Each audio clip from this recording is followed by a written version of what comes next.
हम अपने यहाँ 3 फसलें लगाते हैं, खरीफ, रबी, जायद। खरीफ की फसल 15 जून से लेके 30 सितंबर तक होती है। लेट करने पर हमारा प्रोडक्शन प्रभावित होगा, उसमें वायरस आएंगे।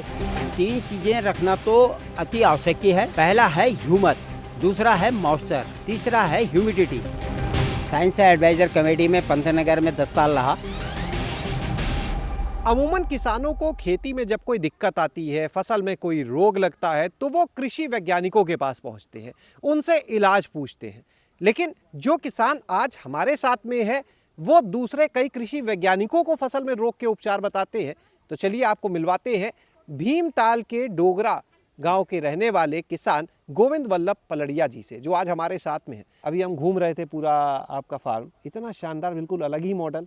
बड़े कम लोग मिलते हैं इस तरह की खेती वाले। हम अपने यहाँ 3 फसलें लगाते हैं, खरीफ, रबी, जायद।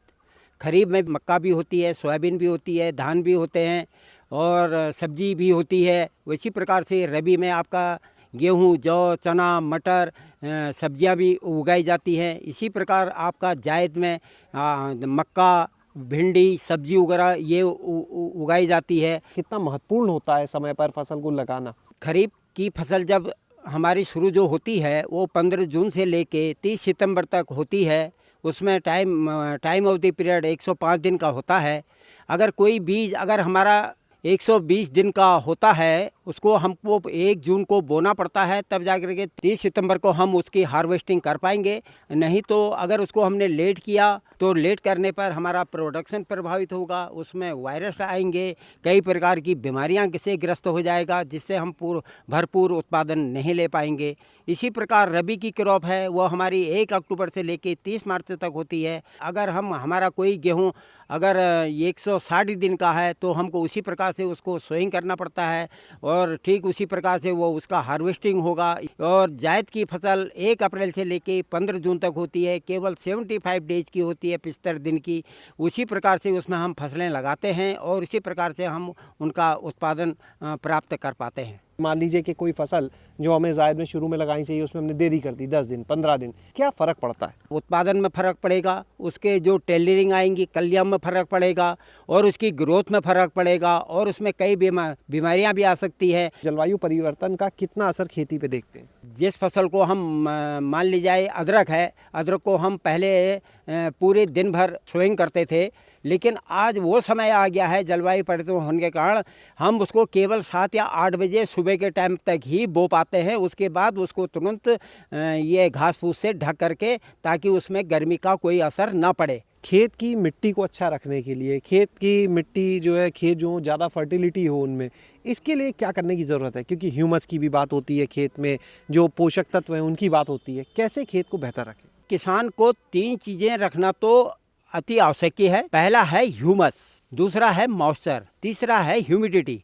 अगर मेरे खेत में ह्यूमस होगा तो उसमें मेरी क्रॉप अच्छी होगी, उसमें क्रॉप की जनरेशन बहुत अच्छी होगी और उसमें प्रोडक्शन मेरे को बहुत अच्छा मिलेगा। और दूसरा है मॉइस्चर, खेत में नमी का होना बहुत ज़रूरी है। अगर खेत में नमी बराबर बनी रहेगी तो मेरे को जो उत्पादन है फसल के द्वारा बहुत भरपूर मात्रा में मिलेगा। तीसरा है ह्यूमिडिटी, ह्यूमिडिटी हमको मिलती है एटमॉस्फेयर से। इन तीनों चीज़ों की महत्वपूर्ण तत्वों को कैसे बनाएं खेत में? ह्यूमस बनाने के लिए हमको मानक के अनुसार जो हमारा फर्टिलाइज़र हमको बताया गया है वैज्ञानिकों के द्वारा, 1.8 1 किलो 800 ग्राम DAP एक नाली में, 1.6 1 किलो 600 ग्राम यूरिया एक नाली में, और 500 ग्राम आपका जिंक, 600 ग्राम पोटास, 3 से 4 क्विंटल गोबर की खाद, जिसमें सूखा पत्ता एकदम जो 1 महीने के अंदर सड़ करके गोबर बन जाए, और हम उसको खेत में डालें और हमारे खेत में ह्यूमस बराबर बने रहेगी। कई अलग अलग बॉडीज़ में भी शामिल रहे हैं, एडवाइज़र रहे हैं पलड़िया जी, बताएंगे उसके बारे में?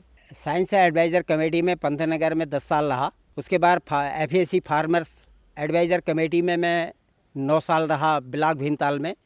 उसके बाद में 5 साल गवर्निंग बॉडी शासकीय निकाय जिले में आत्मा के तहत रहा। कृषि वैज्ञानिकों से तो किसान सवाल पूछते हैं, आपसे कृषि वैज्ञानिक पूछते हैं कि भाई रोग लग गया, कौन सी दवा डालें? खुद ही प्रैक्टिकल किया, प्रैक्टिकल करने के बाद उसका हमने पूरी जानकारी ली, ताकि उसका रिजल्ट कोई एक दूसरे प्रकार का निकला, या रिजल्ट निकला तो उस इसलिए वैज्ञानिक भी ये इस बात को पूछते रहते थे कि आपने इसमें क्या कौन सा प्रैक्टिकल किया और किस प्रकार का रिजल्ट हुआ। तो यहाँ पर आप अभी पलड़िया साहब को सुन रहे थे, अब हम आपको मिलवाते हैं उनके बेटे उमाशंकर जी से, जो हमारे साथ में हैं, बीटेक किया है और उसके बाद अपने पिता का पूरा साथ दे रहे हैं इस खेती के मॉडल में। साथ में एक शानदार नर्सरी भी है। उमा जी, बड़ा शानदार मॉडल यहाँ पर खेती का, तो आप भी अब लगे हुए हैं साथ जी में? सर बिल्कुल, हम भी लगे हुए हैं अभी। कई युवाओं को तो खेती में फ्यूचर नहीं दिखता, आपको लगता अच्छा है? जी हाँ बिल्कुल, फ्यूचर बहुत अच्छा है इसमें, अगर हम लगन से करें और हम ये सोचें कि टेक्निकलिटी जाने अगर इस चीज़ की हम असल में इसके पीछे क्या हमारा है और क्या इसका फ्यूचर हो सकता है, और जो इस समय चल रहा है ग्लोबल वार्मिंग का या एनवायरनमेंट जो चेंज हो रहा है उसको लेकर के हम चलें तो ये बहुत बढ़िया है। देखिए आपको एक हम मॉडल और दिखाते हैं यहाँ पर को। अभी जब हमने इसमें गेहूं की बुआई करी थी तो गेहूं की बुआई करने के साथ साथ हमने इसमें अरबी भी साथ में लगा दी थी, और उसके साथ ही हमारी इसमें चौलाई की सब्जी भी लगी हुई है। तो हमारा एक साथ 3 मॉडल यहाँ पर को चल चुके हैं। जैसे गेहूं हमारा कटा तो ये खेत खाली नहीं रहेगा, इसमें अरबी हमारी ये भी चलती रहेगी। यानी गेहूं के साथ सब्जी की सहफसली? जी हाँ बिल्कुल, साथ में सहफसली हमारी चली हुई है। आम तो अच्छा आ रहा है इस बार? प्रोडक्शन इस बार अच्छा है और इस बार साइज़ भी आम का सही बैठा है। यहाँ पर अगर बात की जाए आम के कितने पेड़, कटहल कितना बताएंगे? आम के पेड़ हम पे अभी करीबन 250 पेड़ आम के होंगे टोटल। कौन सी वैरायटी?